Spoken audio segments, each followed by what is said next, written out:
Ever wondered why Artemisinin-based Combination Therapies, or ACTs, are considered the gold standard in malaria treatment? Welcome back to our deep dive into the fascinating world of malaria treatment. I'm Maurice, your guide through this complex but captivating journey. Today, in part 11 of our series, we're uncovering the secret behind the success of ACTs.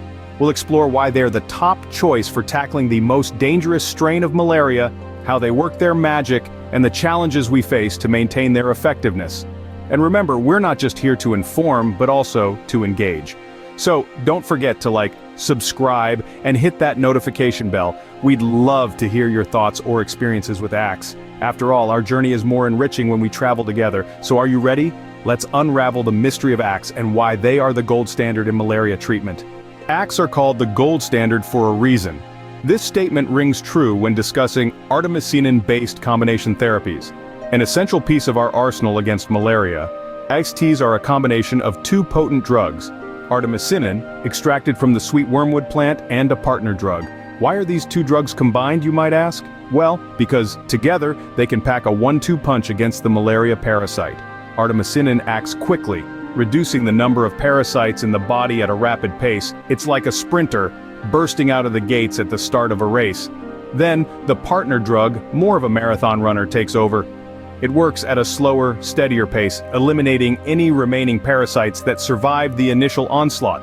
This dynamic duo not only ensures a high cure rate, but also helps prevent the development of drug resistance. It's a strategy that's as smart as it is effective. According to the World Health Organization, ACTs are the first-line treatment for Plasmodium falciparum, the deadliest strain of malaria. Their introduction has revolutionized malaria treatment, saving millions of lives around the globe. Let's delve a bit into how ACTs work. Artemisinin, the sprinter in our race, rapidly kills the majority of malaria parasites in the blood within the first few days of treatment. It does this by generating reactive oxygen species that damage the parasite's proteins and membranes, effectively leading to their demise.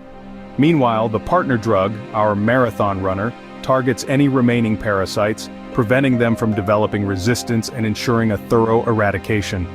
One of the key advantages of ACTs is their swift action.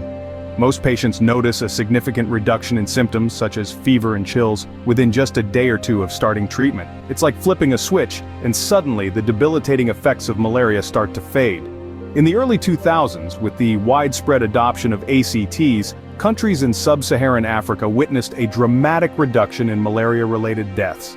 ACTs, in combination with other preventive measures, have drastically cut malaria mortality rates. Yet, as with any battle, there are challenges ahead, the most pressing being the growing threat of drug resistance. But that's a topic for another time. With ACTs, we have a powerful weapon in the battle against malaria. So how do these ACTs wage war against malaria? Firstly, it's important to understand that ACTs are a dynamic duo of drugs, each with a distinct role in the fight against malaria. The first part of this duo is artemisinin, a compound derived from the sweet wormwood plant. Artemisinin is the quick-acting component of ACTs, springing into action immediately upon entering the bloodstream. Artemisinin works by generating reactive oxygen species, which may sound like something out of a sci-fi movie, but in reality, they are molecules that wreak havoc on the malaria parasite's proteins and membranes. This assault causes significant damage, killing the majority of malaria parasites in the blood within just a few days of treatment. But the job isn't finished yet. Enter the second part of the ACT duo, the partner drug. This drug is slower acting compared to artemisinin and has a different target: any remaining parasites that survive the initial artemisinin attack. The partner drug meticulously hunts down these resilient parasites, ensuring complete elimination to prevent any chance of relapse. The combination of artemisinin's rapid action and the partner drug's thorough cleanup operation is what makes ACTs so effective. Together, they prevent the malaria parasite from developing resistance, which would make treatment much less effective. But the benefits of ACTs don't stop at their effectiveness. One of the key advantages of ACTs is their speed. Most patients see a significant reduction in symptoms such as fever and chills within just a day or two of starting treatment. This quick response time is crucial, especially in severe cases of malaria, where every moment counts. So it's clear that ACTs are not just effective in treating malaria, they're fast too. Their unique combination approach ensures rapid symptom relief and a high cure rate, making them the gold standard in malaria treatment. But as we'll discuss later, the fight against malaria is far from over. We must continue to innovate and develop new strategies to stay ahead of this ever-evolving parasite. ACTs are not just effective, they're fast too. ACTs have truly changed the game in malaria prevention. Their introduction to the global health scene has brought about a significant reduction in malaria-related deaths, particularly in regions where the disease has been most prevalent, sub-Saharan Africa. Malaria, a disease that once held a deadly grip on the African continent, has seen a dramatic decline in both incidence and mortality rates. This decline has been largely attributed to the widespread adoption of Artemisinin-based Combination Therapies, or ACTs. These therapies have not only been instrumental in treating infected individuals, but they have also played a vital role in preventing the spread of the disease. Let's take a closer look at Tanzania, a country in East Africa that has been particularly successful in its fight against malaria. In the decades since ACTs were introduced, Tanzania has seen a reduction of over 60% in its malaria mortality rate. This remarkable achievement is a testament to the power of ACTs and their role in disrupting the life cycle of the malaria parasite. But the impact of ACTs isn't limited to Tanzania. Across sub-Saharan Africa, millions of lives have been saved. From Nigeria in the west to Kenya in the east, countries have reported significant declines in malaria cases and deaths. This widespread success is a clear illustration of the transformative power of ACTs.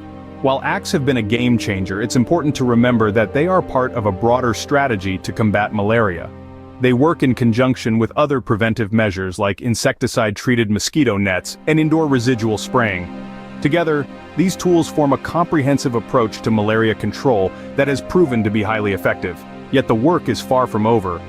There are still regions in the world where malaria is a major health concern, and while ACTs have made a significant impact, the fight against this deadly disease continues. In conclusion, ACTs have saved countless lives and continue to do so. They have revolutionized the way we approach malaria treatment and prevention, and have given us a powerful tool in our ongoing battle against this devastating disease. But it's not all smooth sailing. The threat of resistance looms large. As with any medical treatment, the Achilles heel of Artemisinin-based combination therapies is the ever-looming threat of resistance. This is a natural phenomenon where, over time, disease-causing organisms like the malaria parasite evolve to withstand the drugs designed to kill them. And unfortunately, it's a reality we're starting to see with ACTs. The epicenter of this resistance appears to be Southeast Asia. Research indicates that in certain regions of Cambodia, Laos, Thailand, and Vietnam, the malaria parasite is showing signs of resistance to both components of ACTs, the artemisinin and its partner drugs. This is a cause for concern, as this region has historically been the breeding ground for drug-resistant strains of malaria that eventually spread to other parts of the world.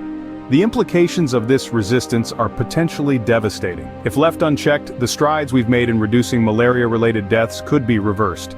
Imagine a world where our most effective weapon against malaria becomes impotent. The loss of ACTs as a viable treatment option would be a significant setback in our global fight against this deadly disease. However, it's not all doom and gloom. The good news is that the global health community is acutely aware of this issue and is taking steps to combat it. Researchers around the world are tirelessly working on developing new drugs and strategies to stay ahead of the evolving malaria parasite.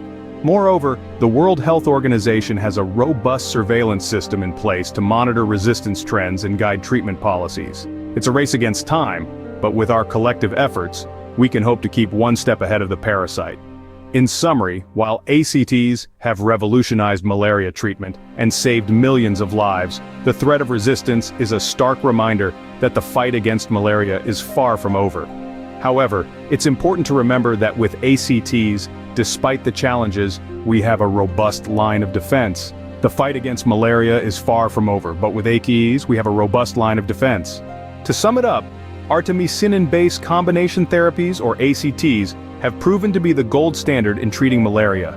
This is due to their unique combination approach, where artemisinin rapidly reduces the parasite load in the patient's body, and its partner drug finishes the job, eliminating any remaining parasites. This two-pronged attack is not only highly effective, but also prevents resistance, ensuring a high cure rate.